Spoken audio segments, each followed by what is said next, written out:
À ce jour, le Togo enregistre 61 décès dus au Covid-19. On sait que le protocole d'inhumation requiert que ces personnes soient enterrées le plus rapidement possible parce que, dit-on, ces personnes représentent, même décédées, encore des risques de contamination. Quels sont justement ces risques de contamination? Nous en parlons tout de suite. C'est donc le sujet du jour et on évoque avec notre invité, Amilou Sani. Bonsoir, Monsieur Sani. Bonsoir. Vous êtes ingénieur génie sanitaire, chef division assainissement de base. Merci à vous d'être notre invité. Merci aussi de nous offrir l'opportunité d'expliquer ce que nous sommes en train de faire dans les problèmes d'enterrement digne et sécurisé au Togo. Merci beaucoup. Merci. Première question, je le disais tantôt, on est à 61 décès. Oui. Quand on prend ce chiffre du Togo en termes de décès comparé à beaucoup d'autres pays, est-ce que vous n'êtes pas tenté de dire que le Togo a un peu trop de décès?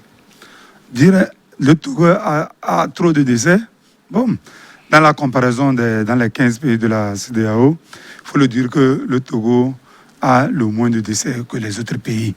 Parce que, pour le dire, c'est lié à la prise en charge et également aussi des mesures qui sont prises en avant, comme pendant la maladie que des gens subissent et la prise en charge au centre. Parce qu'on a deux types de prise en charge. La prise en charge au niveau asymptomatique qui se retrouve à Ibis et la prise en charge des personnes qui ont la maladie au niveau du CHR de l'Homé commune.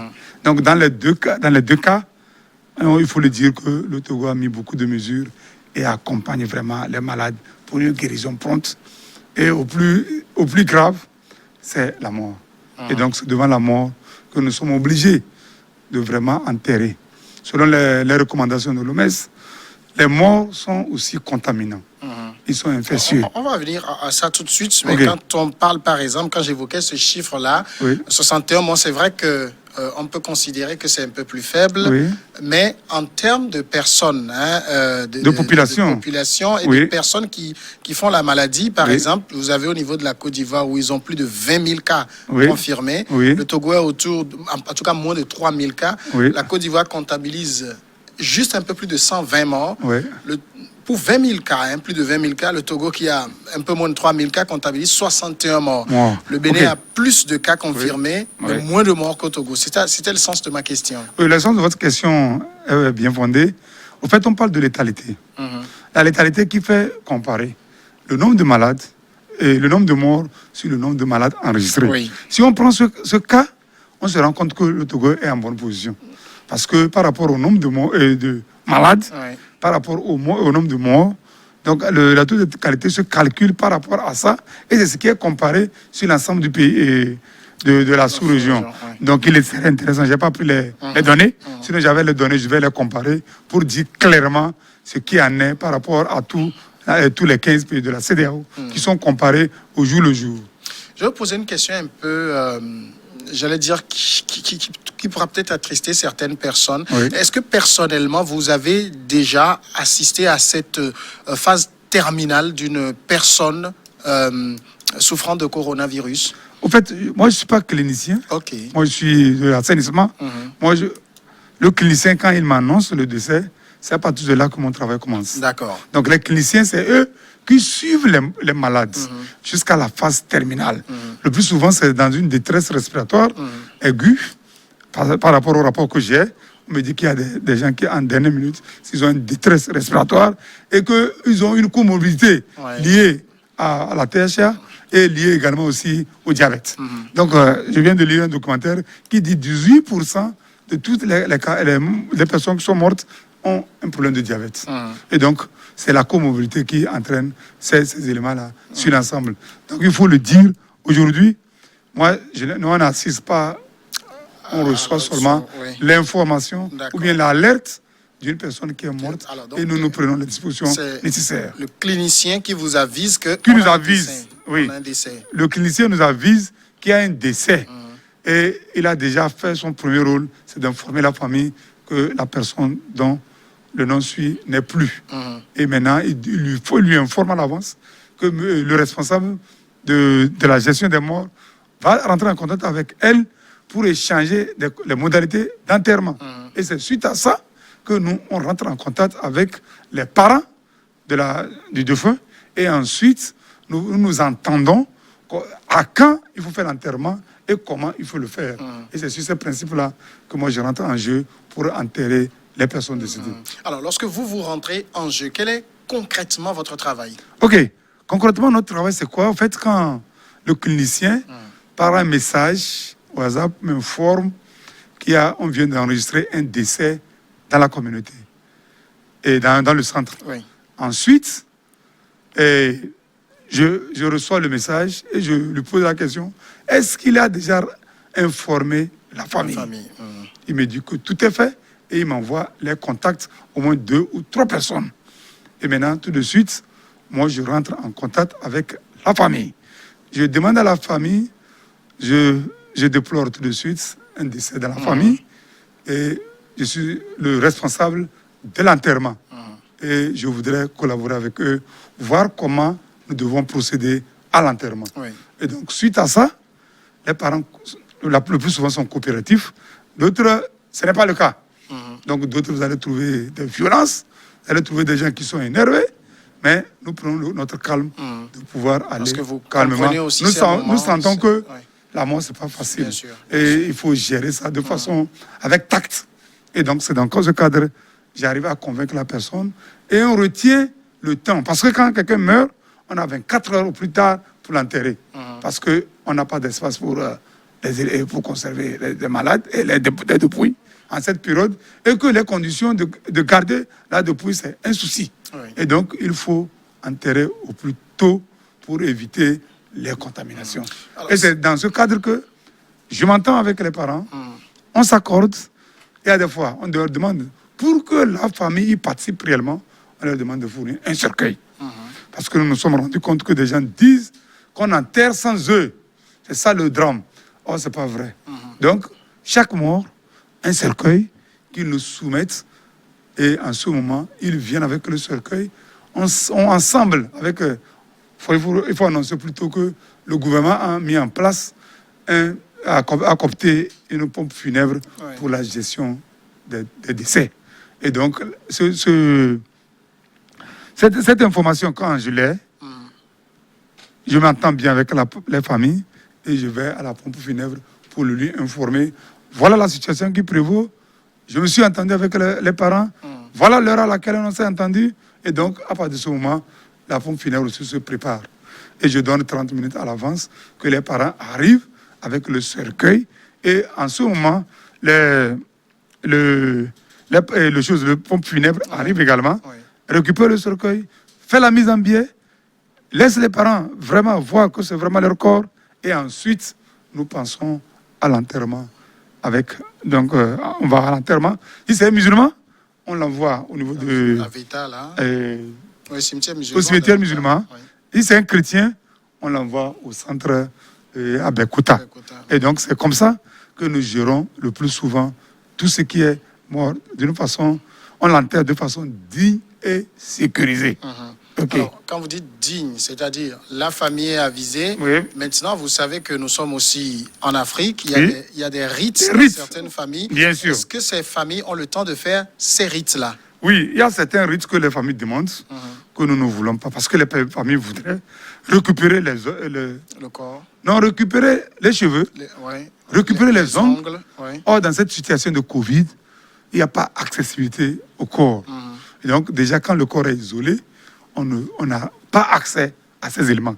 Et on prend soin de leur expliquer qu'il n'y a pas accès au corps encore. Ça devient un corps de l'État. La dignité dont vous parlez, c'est à quel niveau? La dignité, c'est que la personne, quand elle meurt, elle est récupérée comme tous les autres morts.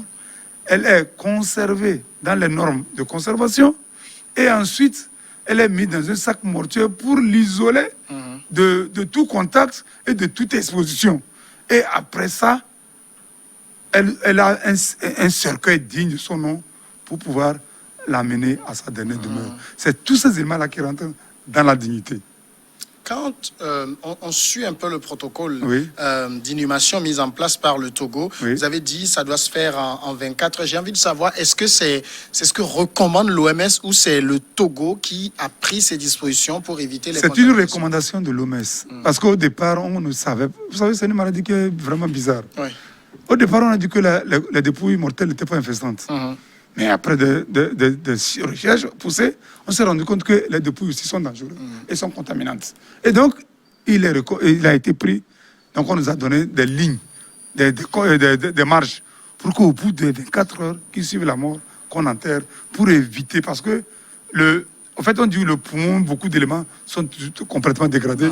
Et si on laisse, ce qui veut dire qu'il y aura des écoulements, et ça va entraîner l'exposition, parce que jusque-là, on ne maîtrise pas la manière foudroyante de ce virus encore en communauté, quand presque quand les morts. Parce qu'on se rend compte également aussi que le post-mortel donne des effets positifs. Donc quand on fait le prélèvement sur des morts, ça nous donne des choses positives. Donc ce qui veut dire que le mort en lui-même est dangereux, et par conséquent, comme vous voyez, plus simplement gérer le choléra. Quelqu'un meurt du choléra, on n'a pas le temps à traîner. Il faut l'enterrer tous les 4 heures qui suivent pour éviter que plusieurs personnes ne soient exposées. Coronavirus, donc c'est une façon générale, recommandation de l'OMS, et chaque État a une autonomie. L'État dit, qu'est-ce que je fais par rapport à ça? Et c'est comme ça que l'État togolais a retenu 24 heures pour enterrer tout cas de contact et de décès de Covid. Justement, sur ce cas, je me rappelle, il y a quelques semaines, en tout cas, j'avais aussi, peut-être son nom m'échappe, mais c'est aussi un autre agent de l'assainissement qui était là. On évoquait un sujet pareil, où ce jour-là, je suivais ce qui se passait au niveau du Gabon, quand quelqu'un décède du coronavirus. Le corps est envoyé à la morgue. Où les thanatopracteurs font leur travail comme habituellement, lavent le corps, mais bien sûr en prenant soin de se protéger et tout. Mais on a l'impression au Togo que quand les gens meurent, c'est juste on trouve un sac, on les y met et puis on appelle la famille et tout. Alors que on ne prend plus le soin de laver le corps. Et tous les fait, ce que vous dites, bon, moi je n'ai pas suivi, mais ce qui est sûr, c'est une méthode qui est meilleur pour permettre d'éviter l'exposition des plus. Si vous allez apprécier nos confrères du Gabon aujourd'hui, parmi le lot, il faut faire les prélèvements sur tous ceux qui en font. Et vous allez apprécier pour vous rendre compte qu'au bout de la période, beaucoup de gens sont plus exposés. Ici, des gens, malgré qu'on laisse les gens y aller, pour aller dire au revoir à leurs donneurs et leurs parents, parmi eux, des gens sont infestés. Comment vous pouvez comprendre ça? Ils n'ont pas encore touché le corps, mais ils sont allés seulement pour saluer, pour dire, donner au revoir à la dépouille, mais ils sont exposés. Donc, ce qui veut dire que, en fait, chacun est libre de gérer, mais il y a des orientations de l'OMS, et chaque pays a une autonomie de dire qu'est-ce que je fais pour éviter l'exposition. Tous ceux qui sont en train de manipuler ces corps, depuis jusqu'à aujourd'hui, il faut le dire avec certitude, on n'a jamais eu de cas parmi eux. Et de temps à autre, des tests sont faits. Ce qui veut dire qu'il y a de l'efficacité dans ce qu'on est en train de faire. Donc, quand il y a de l'efficacité, une fois mettre ça à côté, il faut en tenir compte pour pouvoir avancer. Si d'autres pays peuvent copier le Togo, ça serait une bonne chose pour améliorer. Alors, les personnes, quand elles arrivent au centre de prise en charge et qu'elles sont, par exemple, vraiment dans une phase très avancée, des tests respiratoires aigus, comme vous l'avez dit, pour plusieurs, la mort survient. Est-ce que c'est des gens qui décèdent en étant seuls dans leur chambre ou bien qui sont aussi avec d'autres patients? Dans ce cas, comment ça se fait? Au fait, on a plusieurs bâtiments et choses. Il y a la salle commune, les salles individuelles. Donc, quand il arrive des fois qu'il meurt dans une salle commune, en fait, quand il meurt dans la salle commune, vous savez, le centre est plein de... Il y a des hygiénistes, les médecins. Il faut qu'un médecin constate la mort. Et lui annonce les mesures qu'il faut prendre pour pouvoir isoler le corps. Et c'est ça qui fait que, une fois qu'on constate la mort, il y a un petit temps pour pouvoir s'assurer vraiment que c'est la mort. Et ensuite, demander les hygiénistes et avec l'appui des cliniciens à récupérer le corps dans un sac mortuaire qu'on évacue dans la morgue. On a la chance aujourd'hui, la morgue de CHR est fonctionnelle et nous les mettons là-bas, le temps de prendre les dispositions pour tout enterrement. Et donc, c'est cet esprit qui règne et que nous sommes en train de... Dans cet ordre-là que nous avançons jusqu'alors avec tous les cas morts de Covid. Alors, vous savez aussi qu'en Afrique, quand on veut enterrer quelqu'un en temps normal, c'est une foule qui arrive et tout. Et aujourd'hui, au niveau des membres de la famille que vous appelez, combien sont autorisés à voir le corps et peut-être à quelle distance d'abord? Ok. Pour cette affaire, je dis que quand nous avons commencé, on acceptait 5 personnes. Aujourd'hui, nous sommes allés jusqu'à 10 personnes. Parce que nous sommes en train de maîtriser la maladie. Au départ, on ne maîtrisait pas. Il y a certains paramètres, certains gestes barrières qu'on a améliorés. Et donc, quand il y a mort, nous avertissons la famille de venir au maximum 10 personnes. Et quand les 10 personnes sont là, parce qu'aujourd'hui, plus c'est peu, c'est nos confrères qui ressortent dire qu'on les a refusé de voir leur mort et on a enterré sans leur consentement. Aujourd'hui, nous avons amené jusqu'à 10 personnes. Si 10 personnes arrivent, qu'ils constatent que vraiment c'est leur mort, et ils font ce qu'ils doivent faire jusqu'au cimetière, jusqu'à l'enterrement, et la tombe leur est présentée, quand on a fini d'enterrer, la tombe leur revient. Donc, c'est leur mort, ils connaissent là où on l'a enterré, et ils peuvent faire quoi qu'ils veulent par rapport à ça. Parce que nous avons pris les mesures de prévention de contrôle de l'infection autour du mort jusqu'à son enterrement. Et tout ce qui a été utilisé pour l'enterrement a été désinfecté de façon digne et sécurisée. Et donc, à partir de ce moment, la communauté, depuis un temps, il n'y a plus assez de plaintes comme on l'avait vécu. Mais il y a encore des personnes, enfin, je sais, nous comprenons, quand on perd une vie, on sait que ça fait mal. Et donc, on accepte des fois certains comportements. Parce que des gens, des fois, ont envie de nous violenter. Et ce n'est pas l'idéal. Parce qu'aujourd'hui, personne n'a même le Covid. Le Covid est arrivé. Nous, on doit gérer de façon à éviter que toute la population ne soit exposée. Et si toute la population est exposée, nous-mêmes nous sommes exposés. Plus on a plus de morts, ce qui veut dire que c'est un souci pour nous tous. Et ça peut arriver à une débandade. Donc il faut gérer ce qui est de façon correcte et éviter que nous ne soyons exposés. Donc, clairement, puisqu'on a envie de comprendre, tout ceci est mis en place pour éviter le contact qui pourrait être source de contamination. Donc, la personne, vous dites, les familles apportent le cercueil. Alors, à quel moment on expose le corps pour que les familles fassent la reconnaissance, par exemple? En fait, je vous dis qu'avant l'enterrement, l'heure prévue, 30 minutes avant, les familles arrivent avec le cercueil. Les pompes funèbres récupèrent le cercueil. Et en 5, en 10, 20 minutes, tout est prêt. Et on leur autorise 15 à 20 minutes aussi pour passer en revue, pour faire la reconnaissance de leur corps. Et ensuite, dire, OK, que c'est notre corps, on peut procéder à l'enterrement. Et donc, il faut que quelqu'un de la famille dise que oui, c'est vrai, c'est mon corps, c'est mon frère, qui pleure devant la chose parce que la situation est difficile. Et à partir de ce moment, nous sommes libres de pouvoir aller enterrer. Et donc, c'est ça. Il faut d'abord la constatation de la commune, la famille, parce qu'au fait, il arrive des gens pensent que ce n'est pas leur corps. Et des gens même vont dire qu'ils veulent voir les membres entiers. Ils veulent voir les membres entiers, pensant que quelqu'un a besoin de faire quoi que ce soit avec une dépouille mortelle d'une autre personne. Enfin, on est sérieux avec, et je pense que c'est ça qui guide. Quand des fois, des populations réclament beaucoup, nous faisons l'effort de leur présenter, si c'est possible, les éléments. Il arrive des fois que des gens oublient leur matériel. Par exemple, les cartes monétaires, exemple comme des bagues, les portables.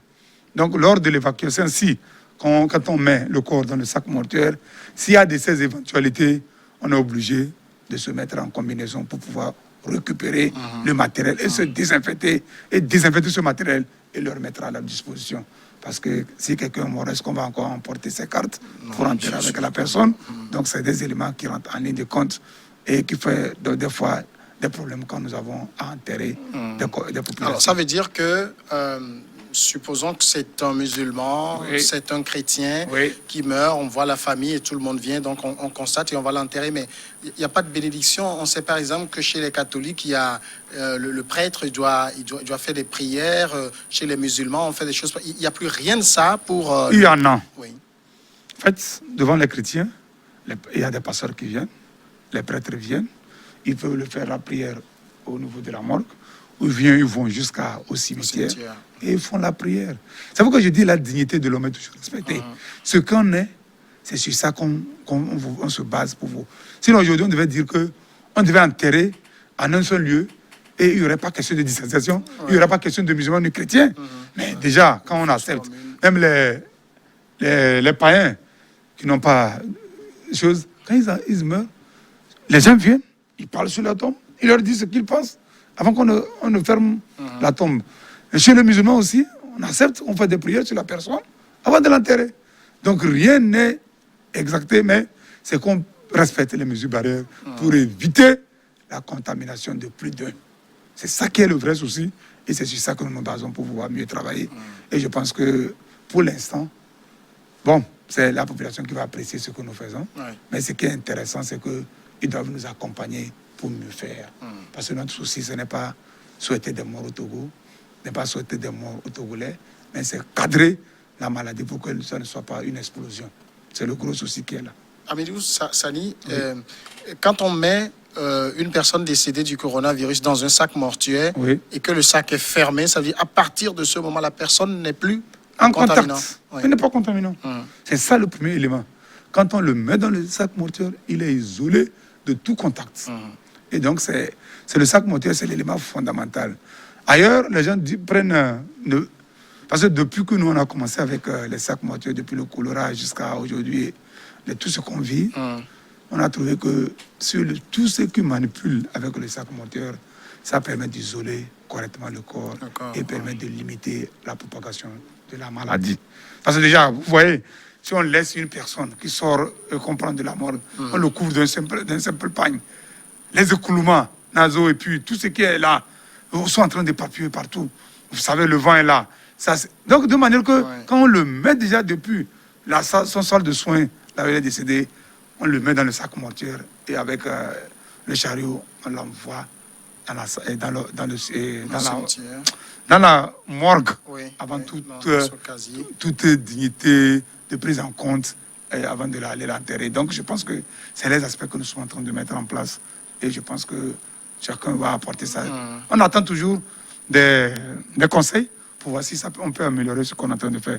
Mais pour l'instant, c'est ce qui est mis en place depuis qu'on a commencé avec depuis mars jusqu'à aujourd'hui. D'ailleurs, nous prions fortement que cette maladie s'en aille vraiment. Est-ce que vos équipes qui travaillent avec vous, les familles, depuis que vous appliquez ce protocole, tout le monde est sain? Tout le monde est sain, c'est-à-dire? Oui, tout le monde est sain. Voilà, parce que si je prends le pompe funèbre, ils sont près de 8 personnes. Ceux qui prennent le corps, ils sont 5 ou 6. Tout en bon état. Même leur directeur qui conduit les véhicules, sans problème.